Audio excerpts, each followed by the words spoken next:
Give me 2 seconds. Story 7 has the detail that makes the whole situation feel staged.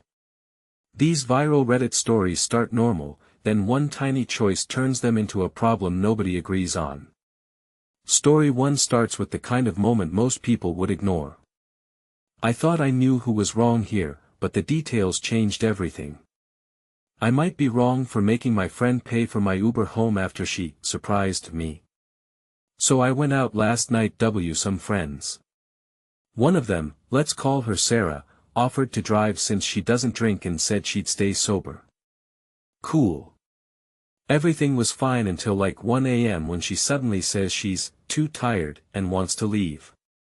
I told her I was good staying and I'd just Uber home later. She kept saying she felt responsible for me and wouldn't leave without me. It honestly turned into a whole thing and I didn't feel like arguing in the middle of the club, so I just went with her. Then once we get to the car she goes, actually I'm gonna go to my BF's place, it's closer. His place is like 20 minutes the opposite direction from mine. She drives there, pulls into a gas station near his house and tells me to just call a ride from there. The Uber back to my place was $25 BC of surge. If she had just left me at the club like I originally said, I would have paid and not cared. But she basically forced me to leave BC. She felt responsible, and then dropped me off halfway so she could see her BF. So yeah, I Venmo requested her the $25. Now she's mad saying I'm ungrateful because she already gave me a ride, and my other friends think I'm being petty over $25. Ick. It's not even really about the money. It just feels weird to drag someone out and then leave them at a gas station. Am I wrong? So am I wrong for sticking with my decision, or are people judging this too fast? That is the moment where most people would pretend nothing was wrong. Story 2. This one feels normal for about 10 seconds, and then it turns. This sounds simple at first, until you hear what actually happened. I called my 31M wife, 30F, ungrateful, cancelled our date and left her in the car to cry. How do I make her feel what I feel? My wife and I have been together for 2 years now, just got married recently. We are compatible in every other way except when it comes to her idea of gestures and how she feels love. She actually really likes traditionally romantic things. It doesn't come naturally to me, but I oblige because it makes her happy. One of the things she wanted me to do on one of our dinners together was for me to pick her up in my car, get her flowers, open the door for her and other stuff she wanted me to do. We live in a very convenient spot from which we can get things delivered in just under 5 to 7 minutes through the online app. I had forgotten to get flowers for her, so last minute I just ordered it off the app. They were beautiful and she said she is really happy about the gesture. I said no worries, I can get you flowers every day. Somehow I ended up blurting out that I ordered it off the app. Her expression immediately changed and she said she doesn't feel special anymore. Like it was as good as gifting her a bag of Doritos because no real effort went on my part. She angrily said she would have felt at least a little special had I placed an order directly from a florist I had researched on first. The app one ordered flowers from is the same app she orders stuff on a whim when we run out, such as bread and milk. I was feeling frustrated at this point and admittedly got mad at her because it felt so silly and I felt unappreciated from the lack of gratitude when she said my gesture doesn't feel thoughtful anymore. I said, was the gift thoughtless or are you thankless? She started crying. I ended up leaving her in the car downstairs in the complex and headed upstairs as I no more felt like having dinner with her. I still do not know what I would have done differently, and that is why this story stuck with me. The scary part is how ordinary the first warning sign felt. Story 3. This one feels normal for about 10 seconds, and then it turns.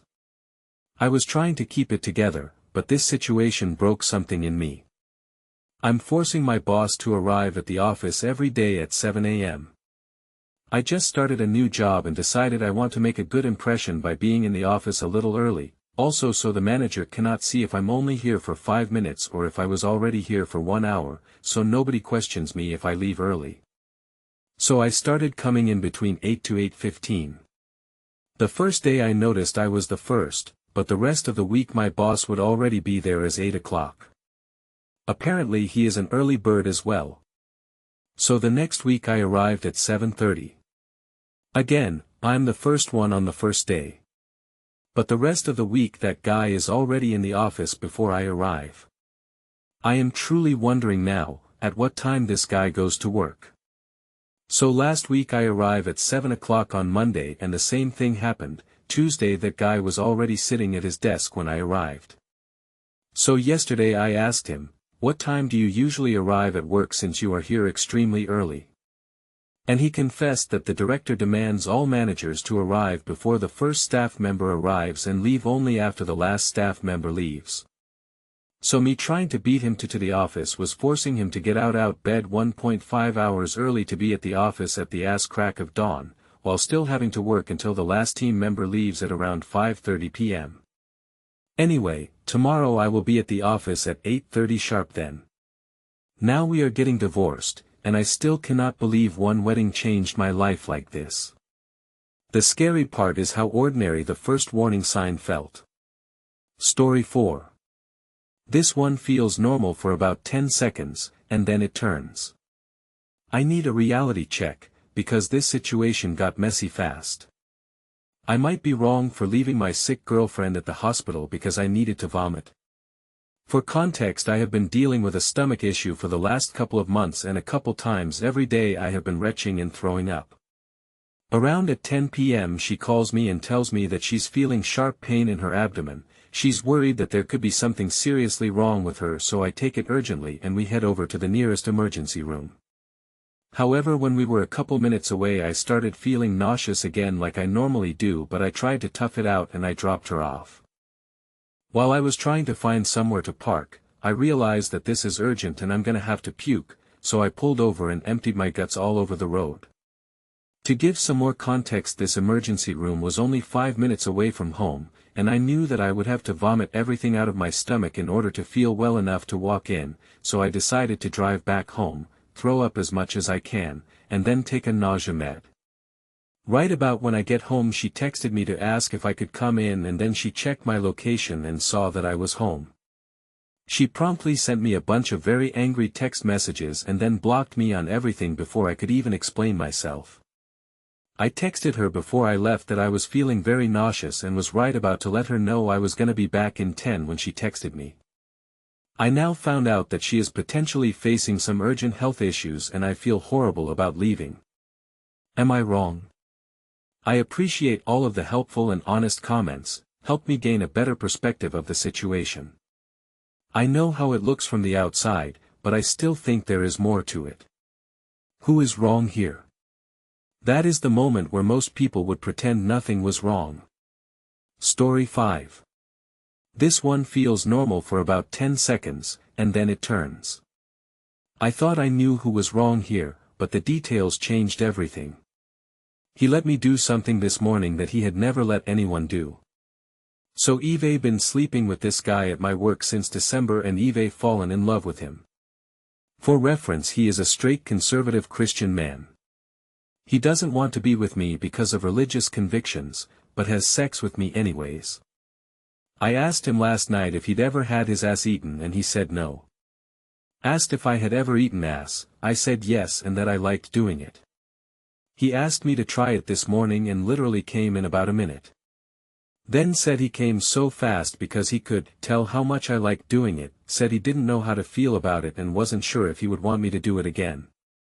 Sad because I know he fuckage loved it and I fucking loved it too. I still do not know what I would have done differently, and that is why this story stuck with me. The scary part is how ordinary the first warning sign felt. Story 6.